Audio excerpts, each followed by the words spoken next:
Hi BookTube. So I have lots of reading plans and work plans for the month of February. I'm going to be going on a work trip this upcoming week, so that's going to derail a little bit of my reading plans, but thank goodness it is a leap year, and so there's 29 days in the month of February, and I am going to need every second of it. I'm going to be participating in a couple of readathons.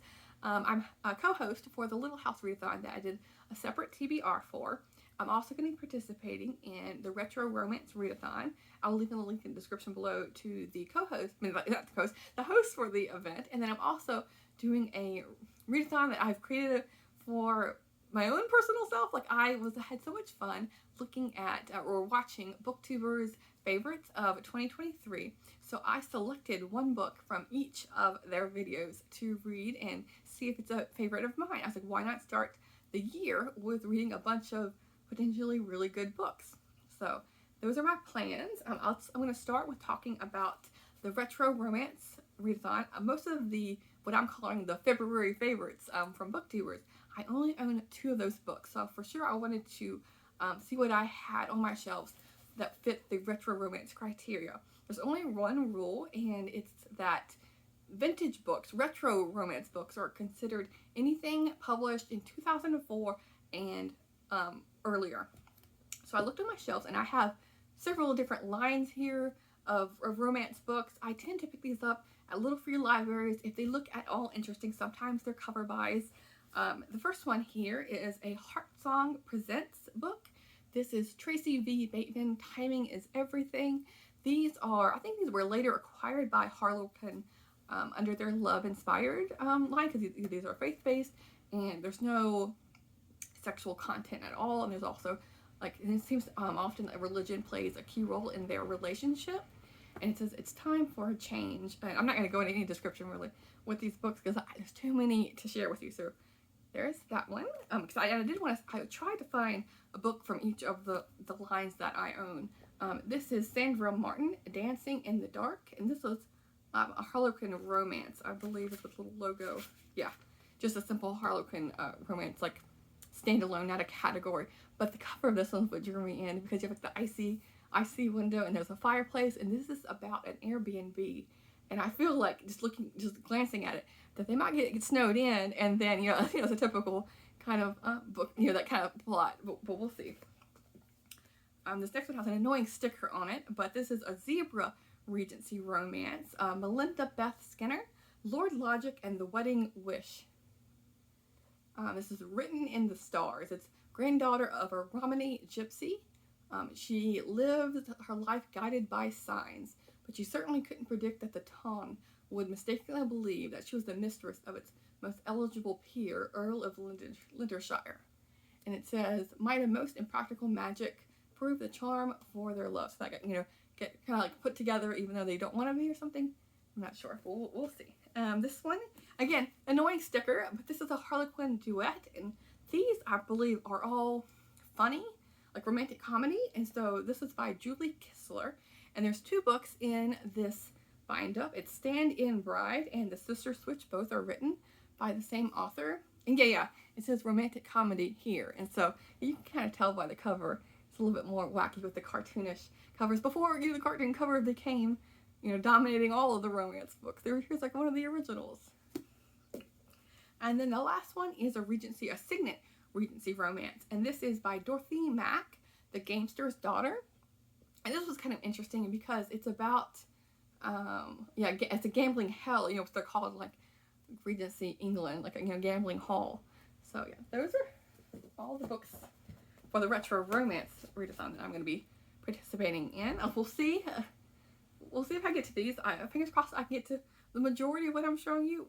Yeah, but that's how life is. I feel like sometimes with having to balance work and life, you don't always get to do everything you'd like to do. But yeah, we'll see how it plays out.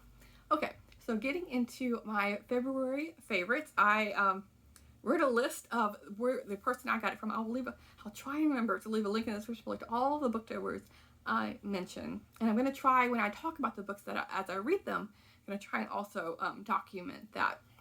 But the first one is that was mentioned in Ann Novella's, on Ann Novella's channel, and this is North Woods by Daniel Mason. Some of these I saw on a variety of booktubers and I'm pretty sure, this has made its rounds quite a bit. But yeah, this is actually a fiction book, because I would initially think that it's a nonfiction book, maybe about like the North Woods of Minnesota or something like that. But it is a novel, as it says here. Then I have from Miriam Elizabeth Reed's Marmee by Sarah Miller. And she's written a couple of books. This is a novel of Little Women, and she also is known for the author of Caroline, that's based on the Little House on the Prairie series, Caroline the mother of Laura Ingalls Wilder. The Beach Bum Bookworm talked about Death on Windmill Way by Carrie Dole. And the Beach Bum Bookworm is famous for all the cozy mysteries, and so I had to pick a cozy mystery from her. This is a Hampton's murder mystery. Okay, from Aldi Books, I'm going to be reading House with Good Bones by T. Kingfisher. I love this cover. Okay, and from Steve Donahue, Zero at the Bone by Christian Wyman. I've read a book of poetry by him, but I haven't heard a lot about this, so I'm curious about it. This is 50 Entries Against Despair. Okay, from Kate Howe. I'm kind of like cheating with this one because she has several lists that she's talked about, but I'm going to be reading Christie by Catherine Marshall. This is part of her list of books. She's like their life softening, which I think they're called life softening series, and so this is Christie, and I actually, for this one, I own a physical copy. I got this from a little free library last week, and so yay for getting one book off my shelf.